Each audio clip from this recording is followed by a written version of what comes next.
Ingredients para po sa tinolang manok: luya, sibuyas, bawang, daon ng sili, asiling rin meron tayo. Ito po yung manok.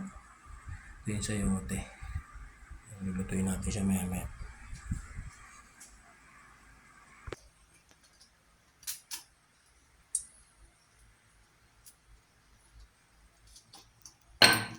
Lagyan natin yung mantika. Lagyan natin yung bawang.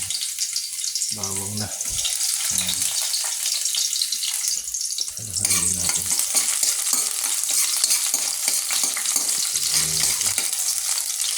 Lagyan natin sibuyas. Ayan. Bilis na.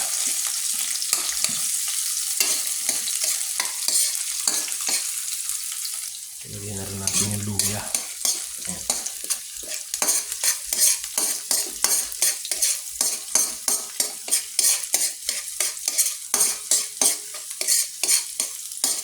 Kailangan natin mag-brown ng konti yung luya. Lagyan natin yung manok. Kailangan natin siya mag-golden brown. Tapos kaya natin nalagyan ng sabaw.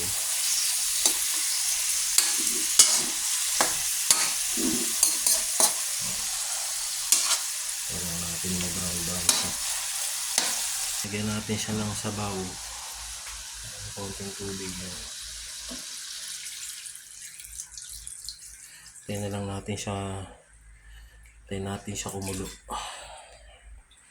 Next natin, lagyan natin ng chicken cubes. Ayan. Lasa. Ayan. Chicken cubes. Next natin, ilagyan natin yung sayote. Tingnan natin lumambot. Sayote.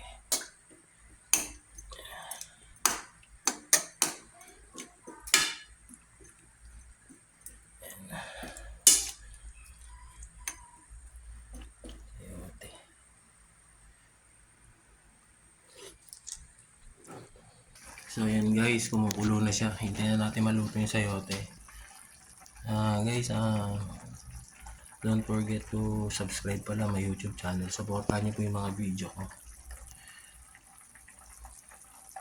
Click nyo lang po yung button para masubaybayan niyo po yung lahat ng video ko. Please support my YouTube channel, Brutoy TV. FB page, Brutoy TV rin po. Yan po, kumukulo na po siya. May konti okay na po.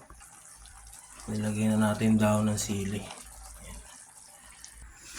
Finished product po, chicken tinola.